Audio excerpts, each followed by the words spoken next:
WBR Partners registrou uma leve queda no lucro líquido do primeiro trimestre para o patamar de 37.700.000 reais no período.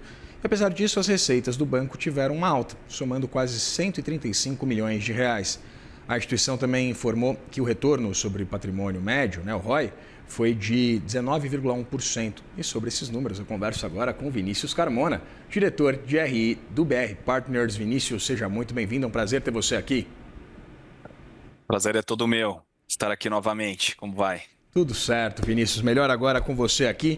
Queria começar te perguntando exatamente sobre essa queda de 12,5%, na comparação anual, para o patamar de um pouco mais de 37 milhões de reais, e um ROI recuando de 21,5% para 19,1%. Queria entender se esses números eles vieram em linha com o que o banco esperava ou vieram um pouco abaixo das expectativas? Não, eles vieram em linha, né? A gente vinha sinalizando para o mercado. Nós estamos num momento muito positivo de companhia, né? Vocês podem até ver pela receita, a gente conseguiu crescer receita praticamente em todas as linhas de negócios. Nós estamos com um pipeline realmente muito bom, muito sólido, tanto no investment banking quanto no mercado de capitais, né? Que é o mercado ali de emissões de dívida.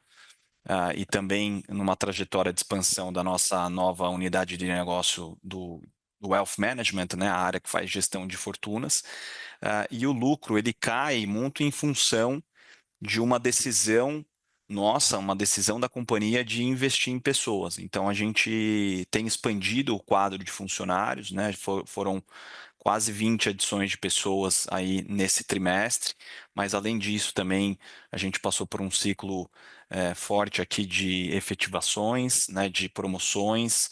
Então nós estamos de fato investindo aqui na nossa principal matéria-prima, que são as pessoas, né, o que a gente vende para os nossos clientes. De fato, é 100% baseado no capital humano, né, no diferencial das pessoas. Então, nós estamos, como a gente tem uma boa perspectiva aí de crescimento de receita para os próximos anos, a gente tomou essa decisão de investir de fato aí nas pessoas da companhia, e isso pontualmente, né, acaba impactando o lucro.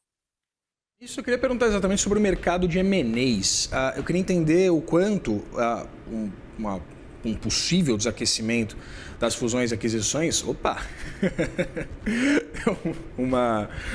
impactaram os números do balanço. Certo. Você sabe que assim, esse primeiro trimestre ele ficou um pouco desafiador, vamos dizer assim, que com toda essa bagunça que está acontecendo no cenário macroeconômico, né? Vocês estavam falando agora há pouco aí do Trump e tudo mais, com esse cenário de guerra que aumentou o preço do petróleo, isso gerou mais inflação global, pegou também a inflação aqui no Brasil, a perspectiva de juros está bem, de queda de juros é menor, né, do que se imaginava no começo do ano. Então, no começo do ano a gente falava de juros chegando a 12%, 11,5% no final de 2026, agora a gente está falando de juros a 13,75%, 14% no final desse ano. Então, existe uma quebra de expectativa que deu uma certa frustrada no mercado, né? Então, e isso obviamente reflete também na atividade de investment banking, na atividade de M&A. O primeiro IPO que saiu no Brasil saiu ontem, né? Existia aí uma expectativa do mercado que tivesse uma janela de IPOs mais parruda, que saísse nesse primeiro semestre. Então, é um mercado realmente mais difícil, mas quando a gente olha para o M&A especificamente, a gente veio de 2 ou quase 3 anos de uma seca muito grande no M&A, né? Então, tem muita. A gente está com um pipeline realmente muito bom e tem alguns deals que começaram a sair, seja porque houve aí, né, uma entrada maior de fluxo estrangeiro no Brasil, né? Então tem muita empresa também, muita multinacional interessada em expandir operações no Brasil, tem entrado recurso para isso.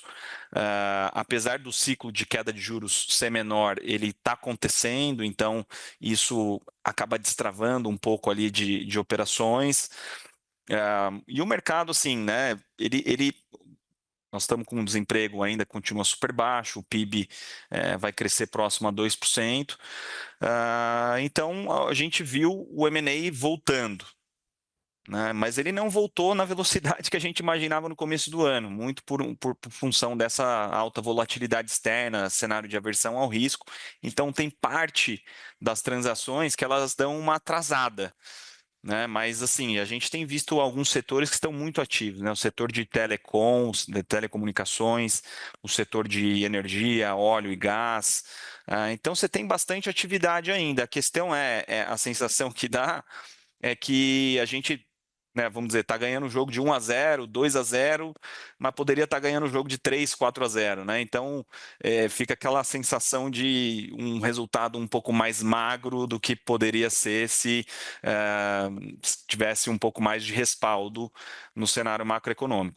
Principalmente com juros, né? Os juros ele precisa cair, porque as empresas de fato estão no momento que ninguém aguenta mais pagar juros, né? As empresas estão mais alavancadas e isso reflete no nível de investimentos, na quantidade de investimentos que as empresas estão dispostas a fazer. Então, a principal sensibilidade para voltar não somente o M&A, mas também IPOs, follow-ons e novas emissões de dívida é o juro ir para baixo. Vinícius, você citou anteriormente a linha de wealth management de vocês. Eu queria também falar sobre sales e trading, né? Principalmente pensando em investment banking. A gente tem os principais bancos estruturando, né? Os bancões, chamados bancões, estruturando esses segmentos também de uma forma mais presente nos últimos tempos. E aí eu queria entender exatamente como, depois de um quarto trimestre bastante, enfim, bastante eu não diria, mas um pouco mais pressionado, principalmente nessa linha de sales and trading de vocês, eu queria entender o quanto essa participação dos bancões, né, ou pelo menos essa chegada dos bancões nesse métier, impacta ou pode impactar os negócios de vocês. Eu diria, esse é um mercado realmente muito competitivo, né? O que a gente observou do ano passado para cá, assim, essas grandes transações, essas grandes emissões de dívida, estamos falando aí coisa de 1 bilhão para cima, a gente começou a ver os bancos tentando, por exemplo, o banco que está estruturando uma debênture, uma dívida, ele tentando fechar todos os serviços com ele mesmo. Então, ele sendo mais agressivo, às vezes, em preço, para ele estruturar, emitir, distribuir a dívida, já fazer o hedge, né, ou fazer o swap dessa dívida. Então, isso gerou ali uma certa pressão nos spreads, para os derivativos dessas dívidas. A gente viu isso acontecendo bastante, mas eu te diria que esse começo de ano é mais assim, o volume de estoque de novas emissões, né, o volume de novas emissões caiu. Então, ali, janeiro e fevereiro, principalmente, foram meses mais fracos e muito distante do ritmo que a gente vinha observando ali dos 70, 80 bilhões por mês no ano passado. Acabou caindo ali para uma magnitude de 30, 40 bilhões nesses 2 primeiros meses do ano. Então, você tendo um estoque de emissões menor, isso também impactou a oportunidade que a gente tinha de encontrar de dívida para fazer derivativo, né? Oferecer produtos de hedge e tudo mais.